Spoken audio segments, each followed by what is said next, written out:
Welcome to segment 2 of HipMojo Show 15. So in this segment, we're going to talk about a very interesting article I read in Reuters, where basically Will Margiloff, who is the CEO of Ignition One, a division of the Japanese media and advertising giant Dentsu, he basically says that there's going to be a shakeout in the online ad market. And the reason for that is, he goes, you possibly can't have 6 or 7 market leaders amongst ad agencies and ad networks. Well, ad agencies you could, but he goes, you can't have 6 or 7 market leaders amongst ad networks. You can't have 6 or 7 market leaders in the exchange field. What do you think? Do you think that online media is growing and consumers are spending more time than ever online, budgets are flowing online?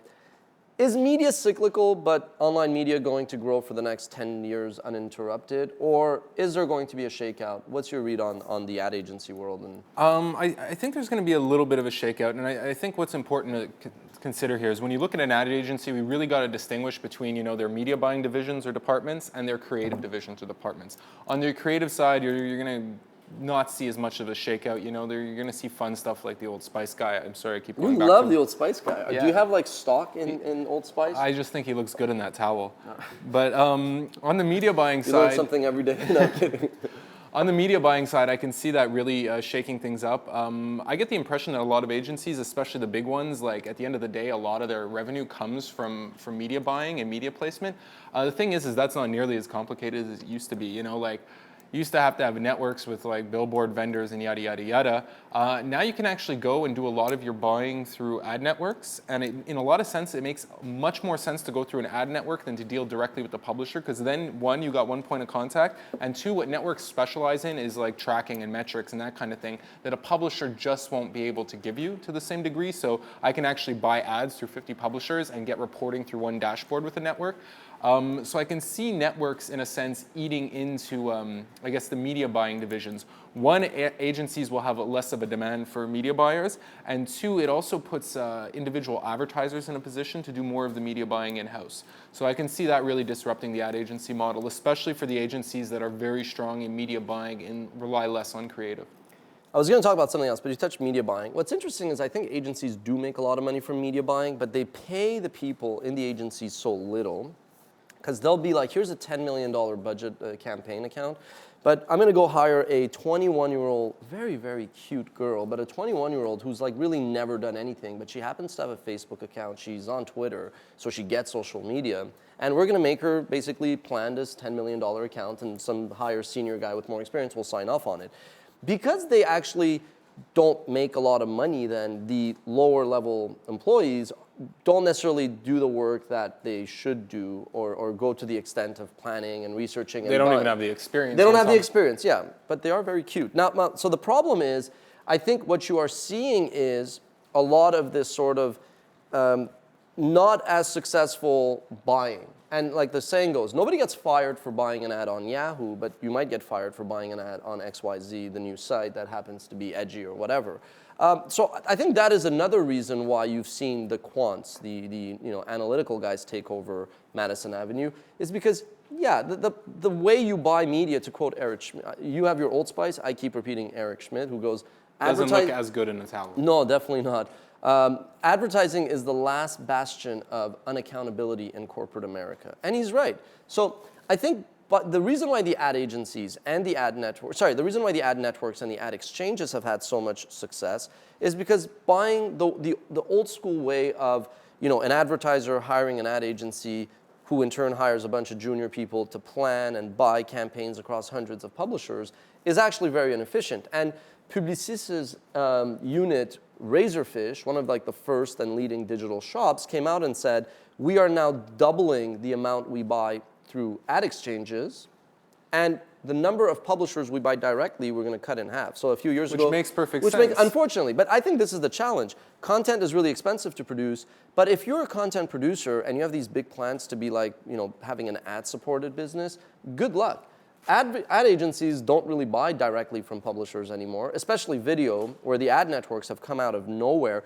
Give credit where it's due. The ad networks, whether it's Tremor, whether it's Brightroll, whether it's Yumi, whether it's all the BBEs and the millions or the dozens out there, they've come out of nowhere and they're generating a lot of revenue, and a lot of it is coming at the extent of small, mid publishers and even large portals, right? And I think they're That's the another thing is networks enable you to buy inventory across a bunch of sites that you would never invest someone's salary or time in trying to deal with directly. Yeah, that's the problem. Now, I think there's going to be a shakeout.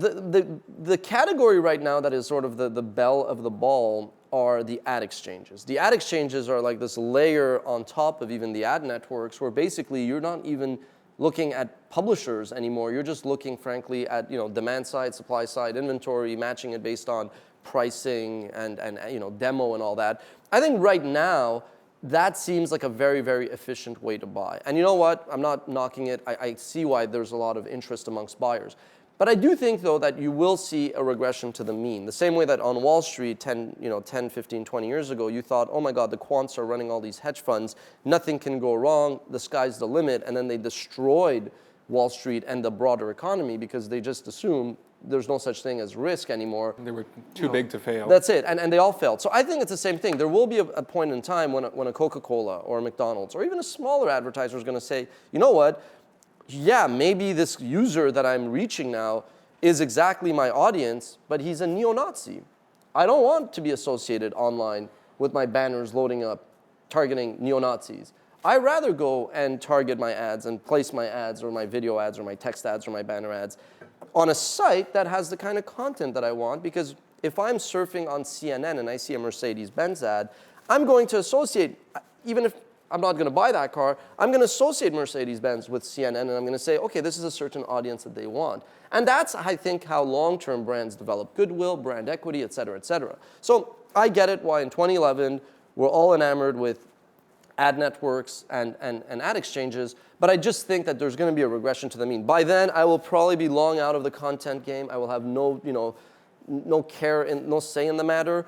But trust me, there's always a regression to the mean. This blind buying through ad exchanges, this black box formula, works only until so far. And one little sort of micro example of that is, look at Google. Google's black box AdSense AdWords system worked for text links because the kind of buyer that was buying those text links, they didn't care who it was. They just wanted the neo-Nazi guy to buy those boots. You know what I mean? They didn't care. But when then Google bought YouTube, then it was more about branding and Fortune 500 advertisers. And Google, give them credit. They realized that that model was just not going to transpose to... Yeah, but at the same time, the majority of the revenue is still driven by the text ads. Totally. But look at the fact that, Innovator's Dilemma. They're making $29 billion from total revenues. $29 billion is probably all from advertising.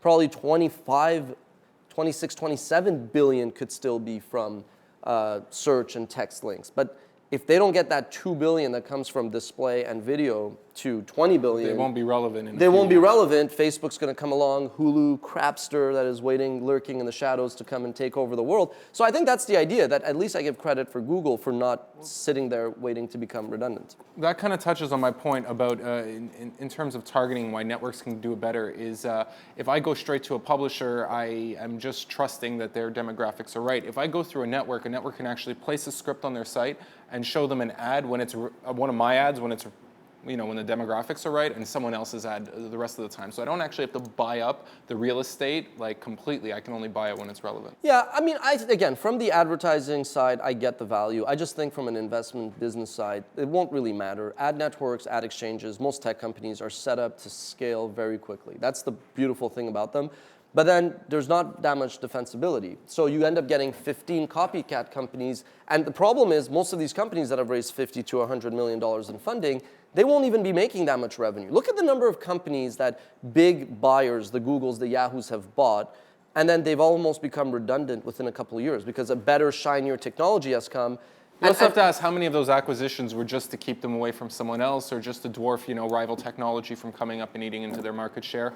I do want to say quickly, keep your eye on Facebook, Facebook Connect, Facebook Insights. Facebook has already pretty much injected itself into pretty much every website that's worth looking at. They are pretty much building the groundwork, the foundation, the infrastructure for their rival to AdWords. Are they also building the facade? I'm kidding. Thanks, Ash, thanks. But they'll actually be able to target me based on my interests and my social graph, which means we'll be able to go to the same site at the same time, see two different sets of ads, and they might be served up by Facebook, or they might just sell off that data to a network to do the same thing. I have no doubt that as we sit here pontificating about the industry, Mark Zuckerberg is thinking about miraculous ways to make money off you and your profile and your social graph that you don't want to find out and whatnot. We're going to take a short break, but before we do, we're going to leave you on this stat, why the ad networks are a bit scared. So the money that will be shifting into video advertising online, 43% will come from display banners, and less than 40 will come from television buys. What does that mean? It means that display, I think, has a very, very threatened future. We're going to Go ahead. No, Wrap it up. we're going to take a short break, come back for lightning round and the email of the week.